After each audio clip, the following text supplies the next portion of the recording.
오늘 광고 말씀드린 대로 요한 1서 좀 정리하고 2서 3서까지 다 마치려고 그래요. 그래서 다음 주 수요일서부터는 요한계시록을 강의하려고 합니다. 목사님 어떻게 오늘 요한 1서, 2서, 3서를 한꺼번에 다 합니까? 요한 1서는 지난번에 했던 거 잠깐 요약하고요. 2서, 3서는 한 장씩이에요. 그러니까 오늘 다 마칠 수 있을 것 같습니다. 자, 사도 요한이 살았던 시대, 우리가 지난번에도 봤습니다만은 정말로 말세적인 그런 상황이었죠.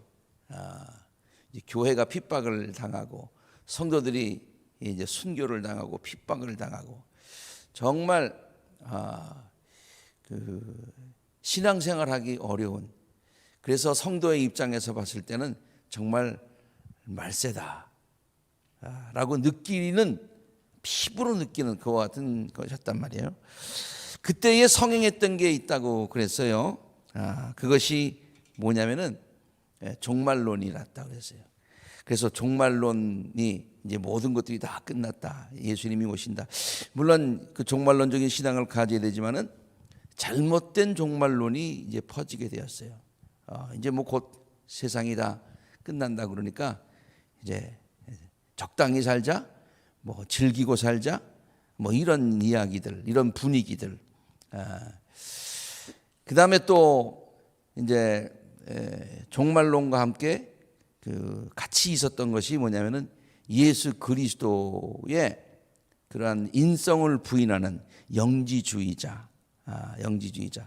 그 영지주의자, 그 영이 잘 되고 영이 강건하게 되는 건 무척 굉장히 중요한 얘기인데, 영을 지나치게 강조하고 육신적인 것들을 부인하다가 보니까 예수님의 인성을 부인하게 되고요.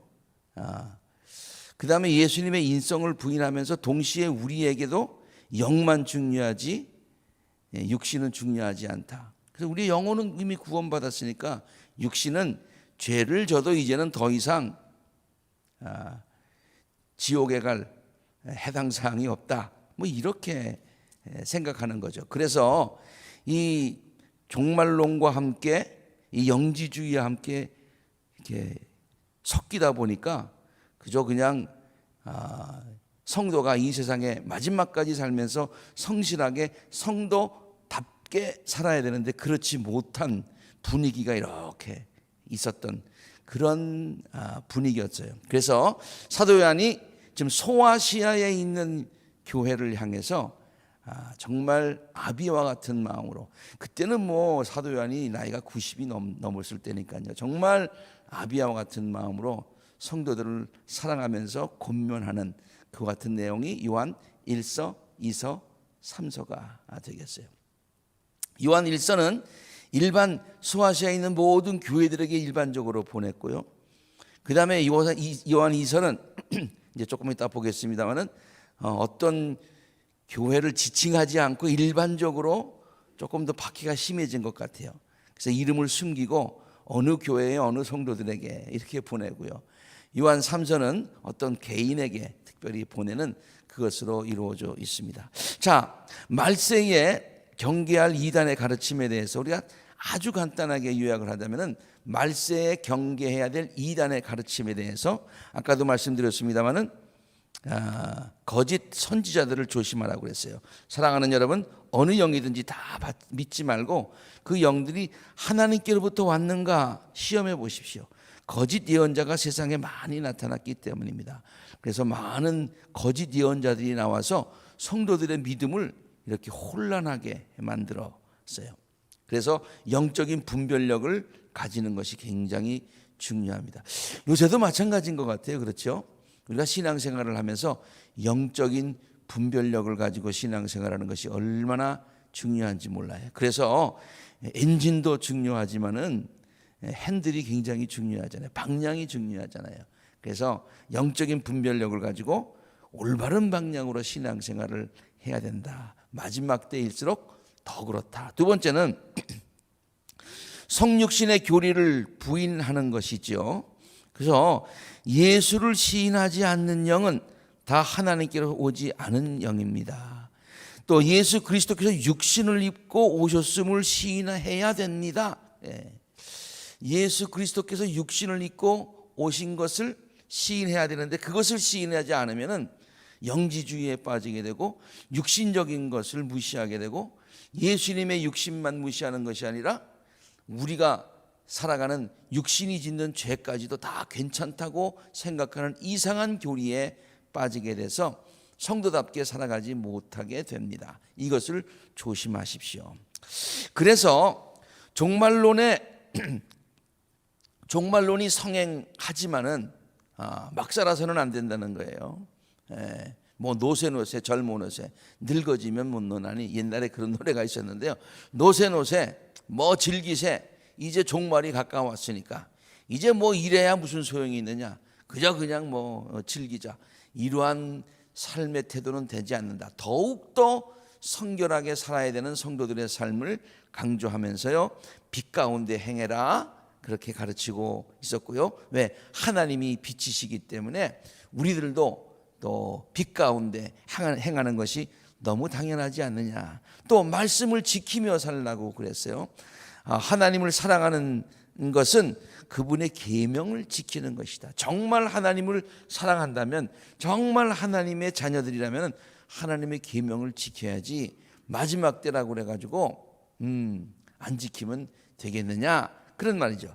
그리고 죄를 짓지 말아라, 종말이라고 막 그냥 육신이 짓는 죄는 괜찮아, 우리의 영혼만 구원받으면 됐잖아, 그런 것은 잘못된 생각이다. 그러면서 죄를 짓는 사람마다 불법을 행하는 사람이고, 그리스도 안에 머물러 있는 사람마다 죄를 짓지 않습니다. 우리가 끝까지 그리스도 안에 머물러 있어야 되지 않겠습니까?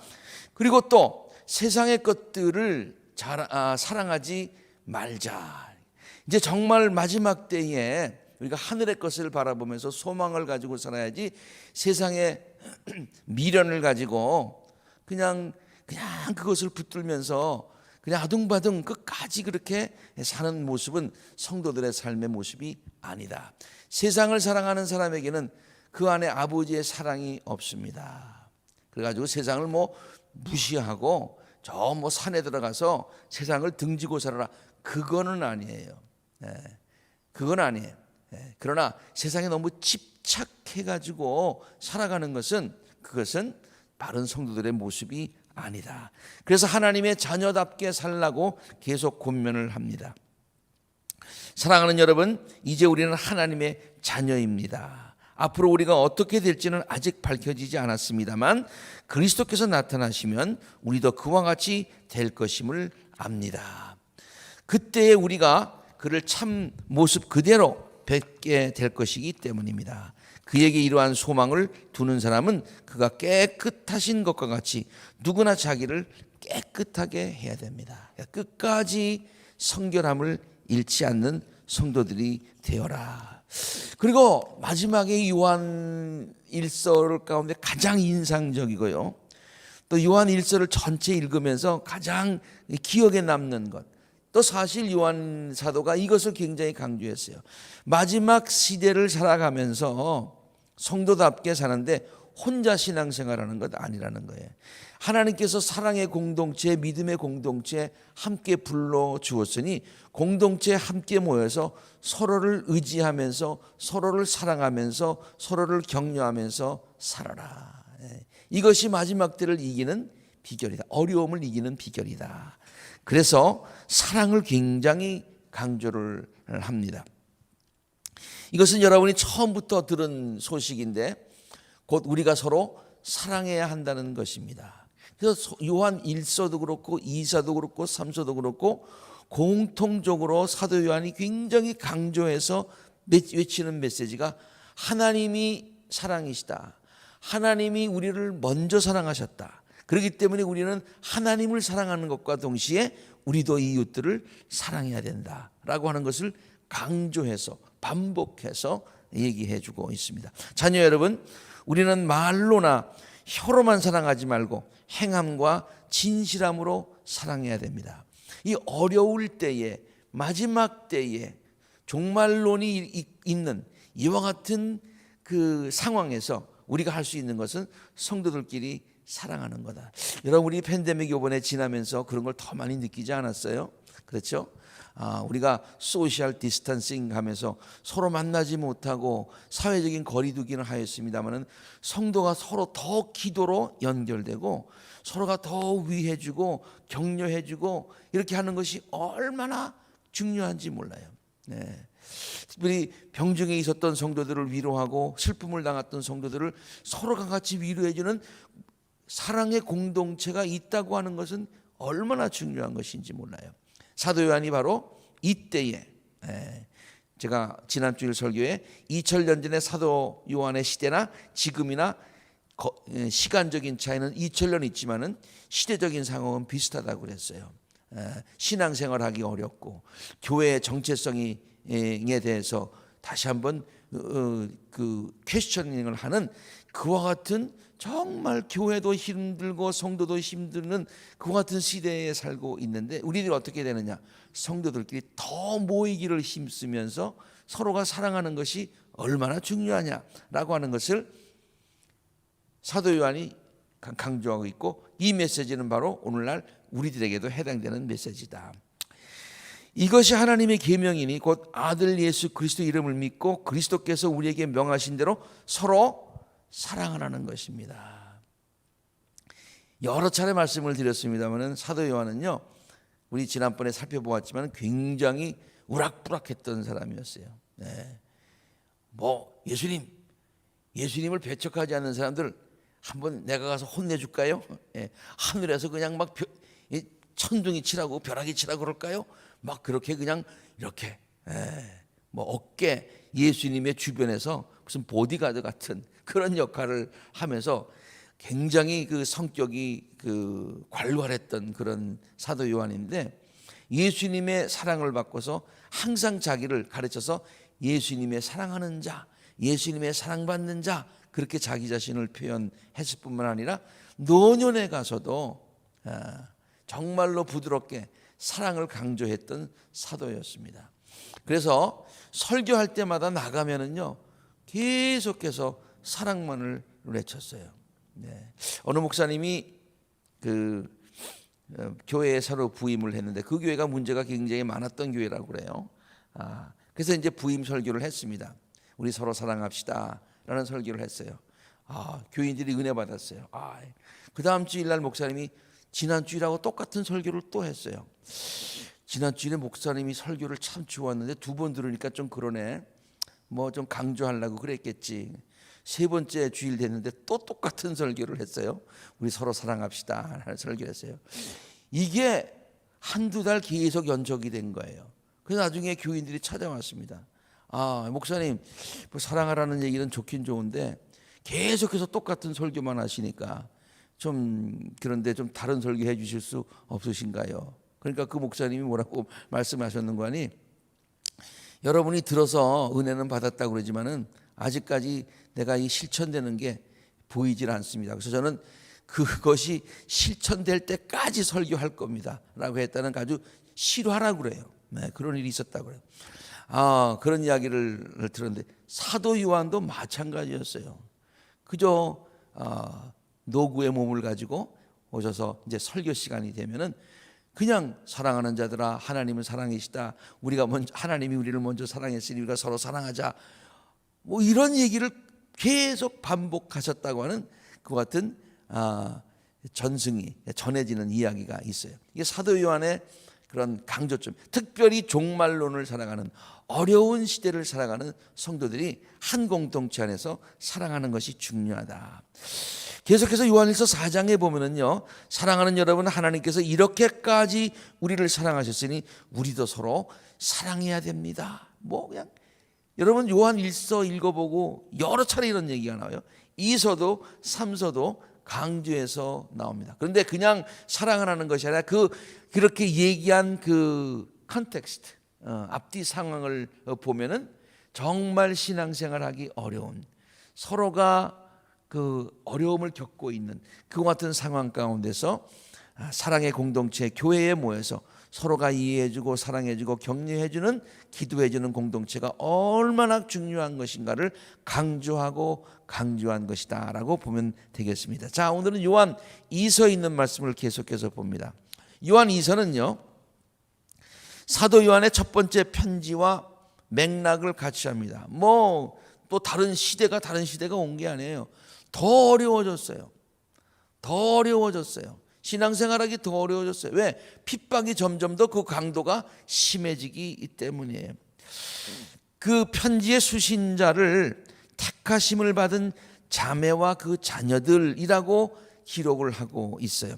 이것은 소아시아 지역의 어느 교회 또 어느 성도들에게 보낸 편지라고 볼 수가 있는데요. 이렇게 쓰고 있죠. 나의 택하심을 받은 믿음의 자매와 그 자녀들에게 이 글을 씁니다. 그래서 어떤 특정한 교회나 특정한 사람의 이름을 거론하지 않고 그냥 얘기를 하는 거예요. 어느 교회 그러면 그 교회가 더 핍박을 받을까 봐. 어느 성도 얘기하면 그 성도가 더 핍박을 받을까 봐. 이것을 봐서 주석들을 보니까요. 요한 1서가 쓰여졌을 때보다 요한 2서가 쓰여졌을 때 그 상황이 조금 더 어려워진 상황인 것을 짐작할 수 있다. 그렇게 얘기들 하더라고요. 사도 요한은 이 편지를 통해서 어느 특정 교회의 교인들에게 영지주의의 잘못된 가르침에 대해서 경계하고 있습니다. 이것은 앞에서도 얘기했던 것과 마찬가지예요. 성도들에게 그리스도 교회 안에서 잘못된 가르침에 대해서 흔들리지 말라 그렇게 강조를 하고 있는 것이죠. 영지주의라고 하는 것 제가 늘 강조해서 말씀드립니다만은 이거는요 굉장히 신앙이 있어 보이고 영적인 것 같지만은 실제로는 그것이 너무 잘못된 방향으로 나가면은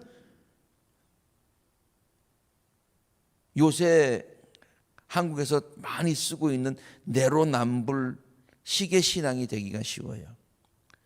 겉으로는 뭐 그냥 뭐 영적으로 뭐 하면서 신앙 굉장히 좋은 것 같은데 영이 구원받았고 그 영이 구원받은 것이 그 우리의 삶과 이렇게 딱 연결이 되지 못하니까 연결할 필요가 없다 그러니까 왜? 영이 구원받았으니까 육신은 뭐 그냥 육신이 짓는 죄는 아무것도 아니라는 거예요. 오히려 육신이 짓는 죄에 대해서 무관할 수 있는 것이 실제로 믿음이 있는 거라고 그렇게 가르치고 있으니까 말이죠. 그러니까 잘못된 것이죠. 예. 어떻습니까? 이렇게 아주 신앙 영적이라고 그러면서 실제 생활에 대해서 그것을 따르지 못하면 나중에 길게 보면 어때요? 같이 오래 신앙생활할 때 참 짜증나죠. 그렇죠? 예. 눈살이 찌푸려지죠. 예. 그러면서 무슨 얘기를 합니까? 무슨 생각이 듭니까? 너나 잘해. 이런 생각이 든다 이 말이에요. 그렇잖아요? 뭐 사회 정의를 외치고 공정을 외치고 뭐 그렇게 하면서 실제로 보니까 엉뚱한 뭐 잘못은 다 저질렀어. 네. 그걸 갖다가 내로남불이 사자성어인 줄 아시는데요. 내가 하면 로맨스고 남이 하면 불륜이라는 뜻이에요. 네. 그런 거 우리가 알잖아요. 네. 그러니까 그러한 영지주의자들의 잘못된 가르침에 혹할 때가 있단 말이에요. 네. 그래서 사도 요한은 이렇게 염려를 합니다. 속이는 자가 세상에 많이 나타났어요. 그들은 예수 그리스도께서 육신을 입고 오셨음을 고백하지 않습니다. 이게 영지주의자죠. 예, 이게 영지주의자예요. 그래서 하나님이 육신의 몸을 입고 이 세상에 오신 분이 그러니까 100% 신성을 가지셨지만은 100% 인성을 가지신 분이라는 것을 인정을 해야 되는 거예요. 그래서 우리가 고백을 합니다. 그리스도께서 죽으셨습니다. 그리스도께서 살아나셨습니다. 그리스도께서 다시 오십니다. 맨 처음 고백이 그리스도께서 죽으셨다는 사실을 확실하게 우리가 믿어야 되는 거예요. 네. 근데 그것이 예수 그리스도의 인성을 부인하게 되면 나중에 우리의 영만을 강조하게 되고 우리의 육신적인 세상의 육신을 가지고 살아가는 이 세상의 삶을 무의미하게 만드는 그와 같은 잘못된 방향으로 나간다. 이런 자야말로 속이는 자들이고요. 적그리스도라고 얘기를 하고 있어요. 그래서 성도들을 향해서 다음과 같이 권면을 합니다. 신앙을 지키는 성도들에 대해서 칭찬을 해요. 요한 2서에 나오는 지금 이 편지를 받고 있는 이름은 명시하지 않았고 교회 이름은 명시하지 않았지만은 그 성도를 칭찬합니다. 그대의 자녀 가운데 우리가 아버지께로부터 받은 계명대로 진리 안에서 살아가던 이들이 있는 것을 보고, 진리를 아는 이들이 있는 것을 보고가 아니에요. 진리 안에서 뭐 하는 사람? 살아가고 있는 이들이 있는 것을 보고 나는 매우 기뻤습니다. 이게 살아가는 것을 강조하고 있습니다. 그 다음에 처음 가진 신앙을 흔들리지 말고 지키라고 계속해서 권면하고 있어요. 내가 새 계명을 써서 보내는 것이 아니에요. 우리가 처음부터 가지고 있는 계명을 또 써 보내는 것이에요. 계명은 다름이 아니라 여러분이 처음 들은 대로 사랑 안에서 살아가야 된다는 거예요. 어려울 때일수록 신앙을 지키고 서로를 격려하면서 사랑 안에서 살아가라. 여러분은 스스로를 삼가서 우리가 수고하여 맺은 열매를 잃지 말고 충분히 포상을 받을 수 있도록 하십시오. 이 말을 가만 보세요. 여러분은 스스로 삼가라라고 하는 얘기는 죄를 삼가라는 얘기예요. 육신이 마음대로 뭐 영만 중요한 게 아니에요. 육신도 중요한 거예요. 그러니까 삼가라. 그래서 우리가 수고해서 여러분에게 복음을 전했는데 그 복음을 전했으면 그 복음의 열매가 맺혀져야 된대. 그 열매는요, 행동을 통해서 맺혀지는 게 열매예요. 그리고 그 열매가 맺혀져야 그리스도인으로서 나중에 상급을 받게 된다, 그런 얘기예요. 그래서 우리가 사도 요한이 얼마나 이 행동과 실천의 삶을, 성도의 삶을 강조하고 있는가를 볼 수가 있습니다. 어느 때에 어려우면 어려울수록, 말세적인 상황이면 더 말세적인 상황일수록, 요즘과 같은 우리의 삶 같은 그런 시대를 얘기하고 있어요. 그 다음에 이단들의 가르침에 조심하라고 얘기합니다. 그래서 이단들의 가르침에 대해서요, 여러분 이단이 뭐라고 그랬어요? 단이 뭐예요? 단, 끝이죠. 이는 뭐예요? 다르다는 얘기죠. 처음은 같았어. 근데 끝이 달라지는 거예요. 근데 여기 보니 뭐라고 해요? 지나치게 나가서 그랬어요. 참 재밌지 않습니까? 맨 처음에 출발은 괜찮았어요. 하나님은 영이시다. 우리가 영적으로 지음을 받았다. 이렇게 똑같이 나가세요. 그런데 여기서 지나치게 나가서 그러므로 육적으로 하는 것은 아무렇게나 해도 괜찮다. 이렇게 나가는 영지주의. 지나치게 나가서 그리스도의 가르침 안에 머물러 있지 아니한 사람은 누구든지 하나님을 모시고 있지 아니하는 사람이다 라고 영지주의에 대해서 굉장히 신랄하게 지나치게 나간 사람들이라고 얘기를 하고 있습니다. 그런 사람들은요, 여러분을 찾아가서 그 가르침을, 누가 여러분을 찾아가서 이 가르침을 전하지 않으면 그 사람을 집에 받아들이지도 말고 인사도 하지 마십시오. 그러니까 이런 가르침을 가르치는 사람과 사귀지도 말라, 그런 얘기예요. 여러분, 이단을 전하는 사람들과 얘기하면요, 말로 이길 수가 없어요. 왜 이길 수가 없는 거 아니? 서로 얘기를 하면은 내가 상대방의 이야기를 하고 내 생각을 고치려고 하는 마음의 자세를 가진 사람하고의 대화가 통하게 돼 있어요. 그렇죠? 대화라는 게 뭡니까? 내가 상대방과 얘기했을 때 상대방의 이야기를 듣고서 내 생각을 고칠 수 있다고, 그래야 대화가 되는 거예요. 상대방도 마찬가지예요. 내 얘기를 통해서 상대방의 생각이 조금 고칠 수 있다는 가능성을 가질 때 대화가 가능한 거예요. 근데 상대방이 몇 번 알기 쉽게 얘기하고 설득을 해도 전혀 바뀌지 않는다 라고 하면 대화할 필요 있어요, 없어요? 없어요. 여러분, 이단들하고 얘기해 보세요. 아주 그냥 벽에다가 얘기하고 하는 게 더 낫지. 절대 안 바꿉니다. 그들이 내 생각을 바꾸려고 하지 내 생각을 들으려고 하지를 않아요. 바꾸려고 하지를 않아요. 어떤 분이 문을 똑똑 두들겼어요. 누구세요? 예. 하면서 알고 보니까 여호와의 증인들이에요. 예. 수고들 하시는데, 저는 여기 가까운 있는 아콜라교회 목사입니다. 그렇게 얘기를 했어요. 더 잘 됐네요. 그리고 들어오겠다는 거예요. 아 참네. 그래서 제가 아주 들어와서 한번 토론을 통해서 그 사람들을 설득하고 한번 탁 해보려는 그런 유혹이 쫙 들어가다가도 에휴, 첫째 시간이 아깝다. 왜? 저 사람들은 절대로 나보다 더 말을 잘하고 뭐 설득력 있고 천사의 말을 해도 안 들어. 그런데 왜 해요? 그 쓸데없는 짓을. 지금 사도 요한이 얘기하고 있는 게 바로 이거예요. 그러면서 끝에 또 뭐라고 얘기하면 서로 사랑하라. 사랑하라. 네.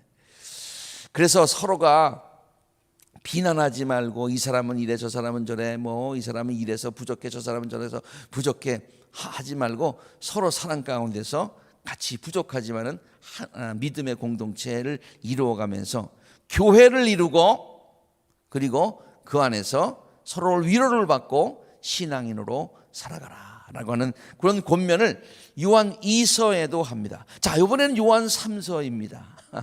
요한 3서도 굉장히 짧은 말씀인데요. 요한 3서는 조금 특별한 것 같아요. 사도 요한이 소아시아에 있는 교회들과 이렇게 성도들에게 3번씩이나 편지를 썼다고 하는 사실은 그가 얼마나 세심하게 교회와 성도들을 살피고 염려하고 있는가를 대변해주고 있는 그와 같은 거예요. 요한 1서가 있고 2서가 있고 3서까지 썼다고 하는 것이 그 자체가 벌써 굉장히 소아시아에 있는 교회들을 사랑하고 있고, 그 다음에 다음 시간부터 배울 그 말씀도요, 소아시아에 있는 7교회에 물론 성령께서 전하라고 하셨으니까 전했지만은 사도 요한 자신도 교회가 얼마나 중요하고 성도들이 얼마나 중요하다라고 하는 사실을 알기 때문에 그렇게 여러 차례 편지를 썼다는 것을 알 수가 있죠. 또 이 편지는요, 가이오라고 하는 한 개인에게 보낸 편지입니다. 가이오.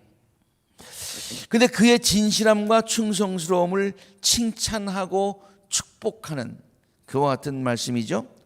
그 다음에 또 거기에도 누가 나오냐면은 디오드 레베라라고 하는 순회 전도자가 나와요. 이 순회 전도자인데 꼭 전도자는 말은 전도자인데 이게 잘못된 가르침을 전하는 사람이에요. 그래서 그 순회 전도자를 조심하라는 거예요. 그 말은 굉장히 잘하는 것 같아요. 그런데 이렇게 영지주의나 그다음에 이상한 종말론이나 말세론을 가르쳐서 성도들을 갖다 혼돈하게 하는 그러한 사람이었던 것 같아요. 그 사람을 조심하라. 그리고 대신 데메드리오라고 하는 사람을 소개를 합니다. 이 말을 봐서 이렇게 디오드레베라고 하는 사람은 조심하고 그 다음에 데메드리오라고 하는 사람은 칭찬하면서 추천하고 라고 하는 이 편지를 보면서 이 가이오라는 사람에게 이런 얘기를 하면서 이 전체적인 메시지가 그런 메시지는 쓰진 않았습니다만은 무슨 말로 요약할 수가 있을까요? 신앙생활을 하는데 좋은 신앙의 친구를 만나는 것이 굉장히 중요하다. 신앙생활을 하는데 좋은 지도자를 만나는 것이 굉장히 중요하다.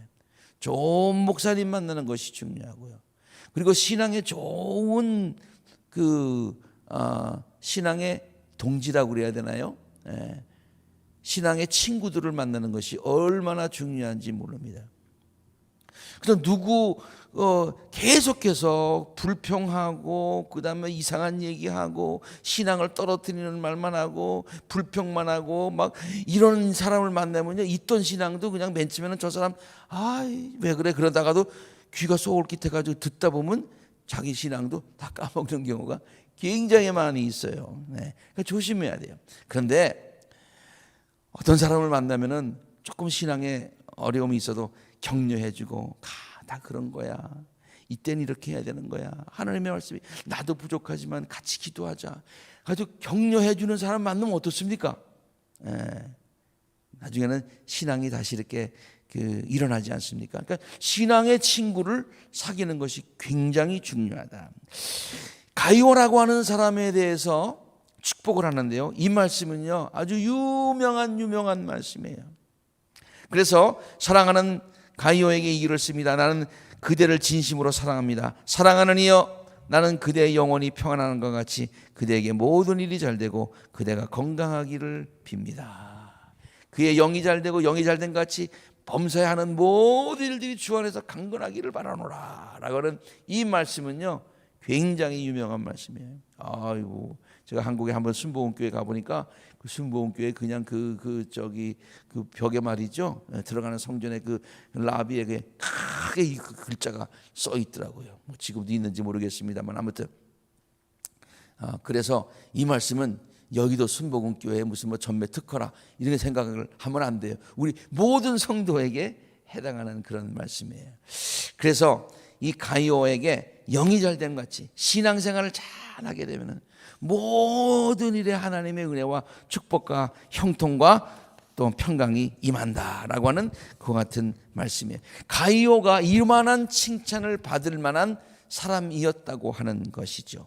그럼 가이오가 누구일까요? 가이오는 누구일까? 궁금하지 않습니까?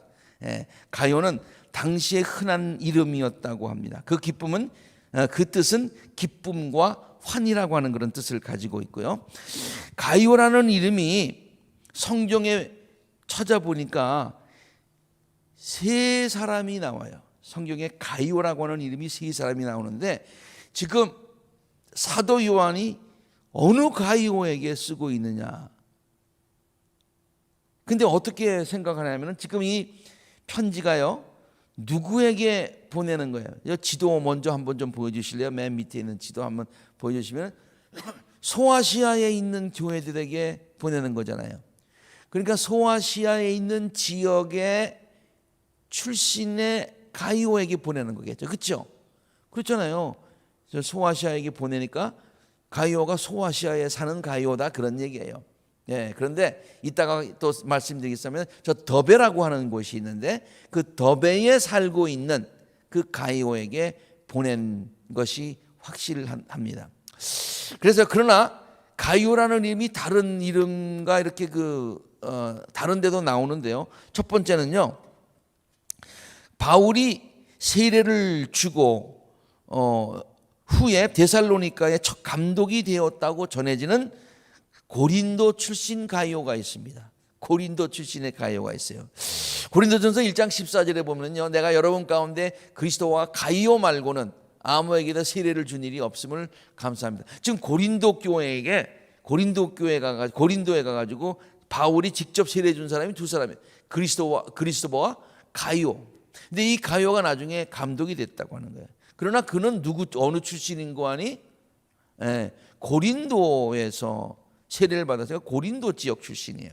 그러니까 아닌 것 같아요. 로마서 16장 23절에 이 편지를 대서하는 나 더디오, 이 더디오가 지금 이 로마서를 좀 바울의 말을 받아서 지금 쓰고 있지 않습니까? 주 안에서 여러분에게 문안합니다. 이제 대서를 하다가 이 더디오라는 사람도 거기다 자기가 문안한다는 말을 썼어요. 나와 온 교회를 잘 돌보아주는 가이오도 여러분에게 문안합니다. 이 가이오가 나중에는 온 교회를 돌보는 감독이 되었다는 것을 알 수가 있어요. 그러나 이것은 소아시아에 살고 있는 가이오가 아니기 때문에 이 사람은 아니다. 두 번째, 바울이 동역자로 데살로니가와 아리스타고 그리고 에베소에서 고난을 같이 한 마게도니아 출신의 가이오가 있어요. 이 사도행전에 보면은요, 에베소에서 큰 일 한번 일어났잖아요. 에베소 사람 아데미 여신은 위대하라고 막 그러고서 그냥 막 바울을 갖다가 바울이 그 여신을 책망하는 잘못됐다고 하는 것을 얘기하니까 막 사람들이 들고 일어났어요. 막 온 도시가 큰 혼란에 빠졌고 군중이 바울의 동행인 마게도니아 사람 가이오와 아리스타고를 잡아가지고 한꺼번에 극장으로만 몰려가는 그 장면 있잖아요, 그렇죠? 그때에 2차 3차 전도 여행 때인데요. 그때에 그런 일이 있을 그때에 함께 그 군중들에게 핍박을 당했던 사람의 이름이 가이오인데 그 사람은 어디 출신이냐면 마게도니아 출신이에요. 마게도니아라고 하는 것은 아덴의 그 다음에 빌립보, 데살로니가, 바로 그 지역을 얘기하고 있어요. 근데 지금 바울이 지금 사도 요한이 편지를 쓰는 것은 마게도니아 지역이 아니라 소아시아 지역에서 쓰고 있잖아요. 그러니까 이 사람도 바울과 굉장히 그 신앙이 좋고 복음을 증거하는 사람이어서 사도 요한이 그 사람에게 편지를 한 것 같은데 출신이 달라. 이 사람은 마게도니아 사람이야. 그런데 세 번째로요, 바울이 마지막 선교 여행에서 그리스도에서 마게도니아로 지나 드로아까지 동행한 더베의 사람이 있는데, 이 더베의 가이오라고 하는 사람이 있어요. 사도행전 20장에 나옵니다.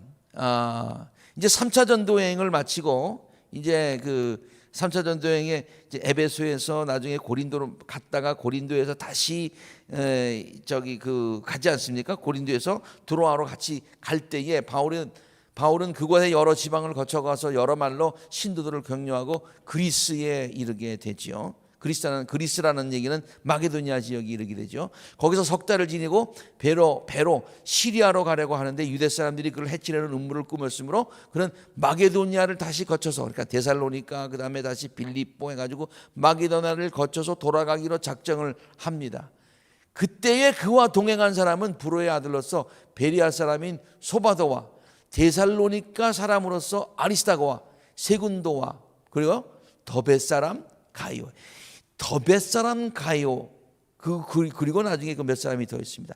이 더베라고 하는 지역이 바로 어떤 지역이냐? 조금 아까 사진에도 보았습니다만 더베라고 하는 것이 바로 조개예요. 이고니온, 더베, 루스트라.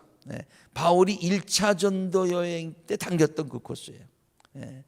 그 지역에 있는 사람이에요. 그래서 많은 성서학자들이 지금 사도 요한이 이 요한 3서를 쓴 가이오는 바로 더베 지역에 있는 사람으로서 정말로 신앙이 훌륭했고, 교회가 어렵고 시대가 어렵지만 그리스도인답게 살아가는 삶의 모범을 보였던 그 사람을 지적해서 그에게 지금 칭찬하는 편지를 쓰고 있는 것입니다.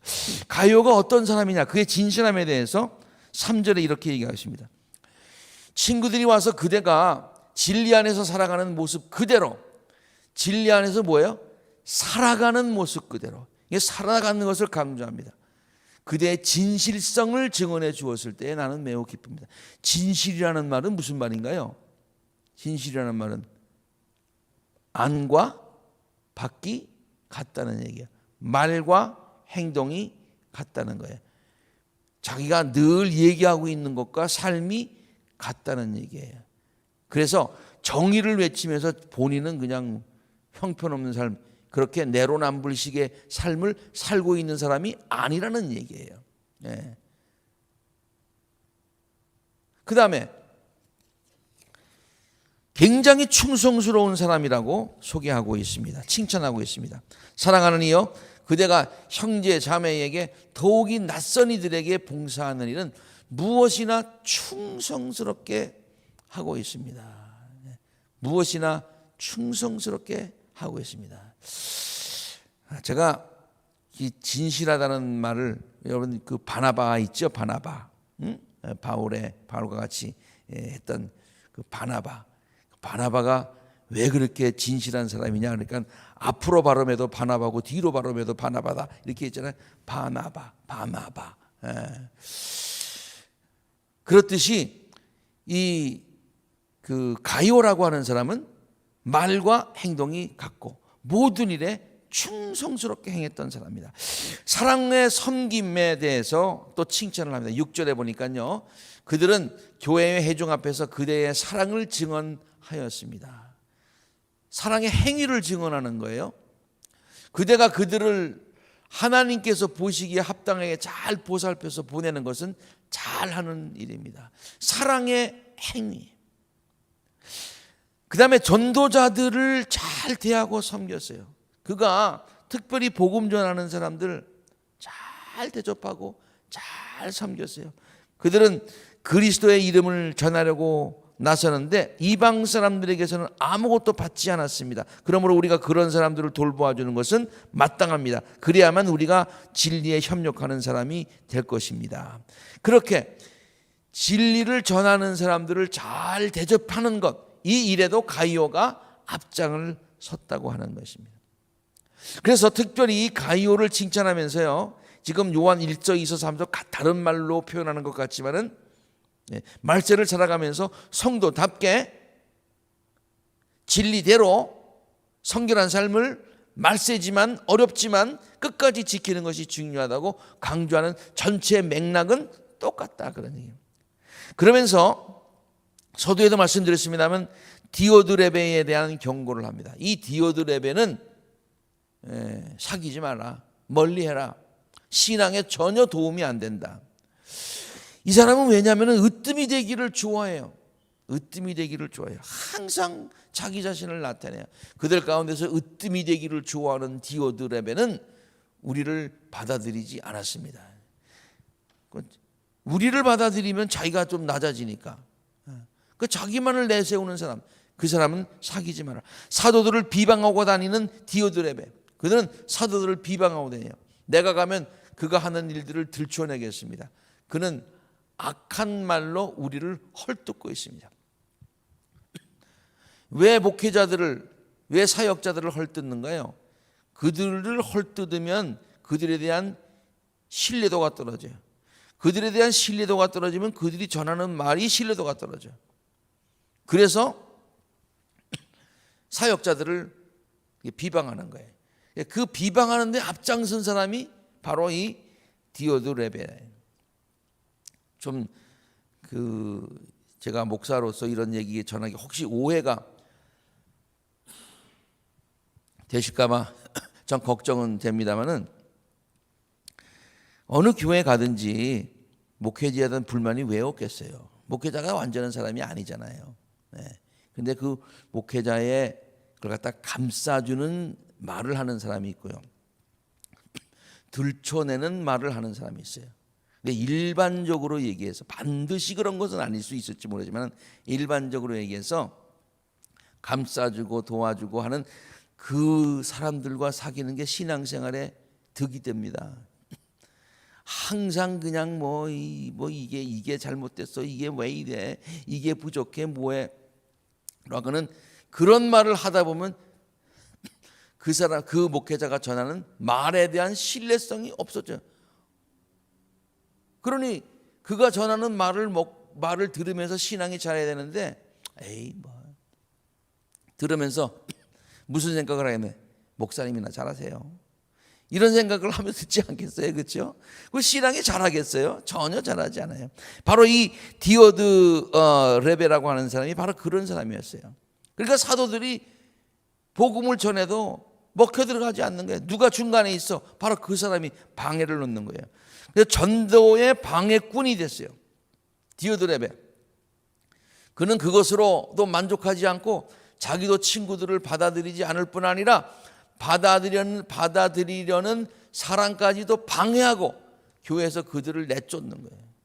아주 그냥 교회에 들어왔는데 전도는 못할 망정 아주 시험 들게 해가지고 그냥 쫓아내. 그런 일을 하는 사람이, 옛날이나 지금이나 참 교회는 이런 분들이 없기를 바라지만은 또 있는데도 있는 것 같아요. 자, 그러나 데메드리오라고 하는 사람을 소개를 합니다. 데메드리오, 그는 어떤 사람이냐? 사랑하는 이여, 악한 것을 본받지 말고 선한 것을 본받으십시오. 조금 아까 얘기한 그 사람 본받지 말고 선한 것을 본받아야 하는데, 누구냐? 선한 일을 하는 사람은 하나님에게서 난 사람이고 악한 일을 하는 사람은 하나님을 보지 못한 사람입니다. 데메드리오는 모든 사람에게 좋은 평을 받고 있어요. 또 그 진실한 삶이 스스로 그렇게 평하여 주었어요. 뭐 말할 필요도 없어. 그의 삶을 봐라 이 말이에요. 우리도 또한 그렇게 평합니다. 사람들도 그렇게 얘기하지만은 그 사람의 삶도 그냥 그렇지만은 내가 봐도 그렇다 그런 얘기예요. 그대는 우리의 증언이 옳다는 것을 알고 있잖아요. 가이오, 당신도 알고 있잖아요. 그런 사람하고 사귀어야 돼. 그런 사람에게 도움을 주고 서로가 위로하면서 격려하면서 살아야지. 우리도 그렇게 평하고 그대도 우리의 증언이 옳다는 것을 압니다. 자, 요한 1, 2, 3서가 끝났습니다. 사도 요한이 말세에 핍박이 심할 때 교회가 뭐 필요해? 성도들이 신앙 지키는 것 이게 지킬 수 있을까?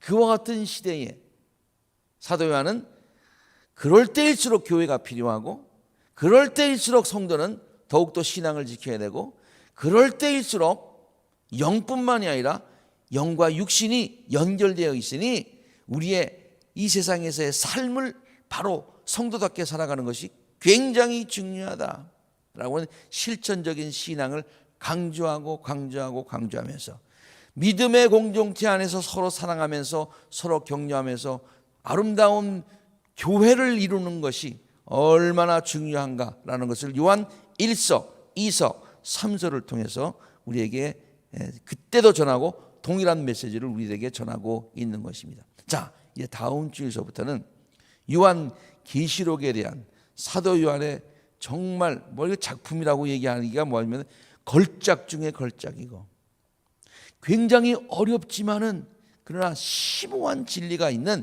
같은 요한 계시록.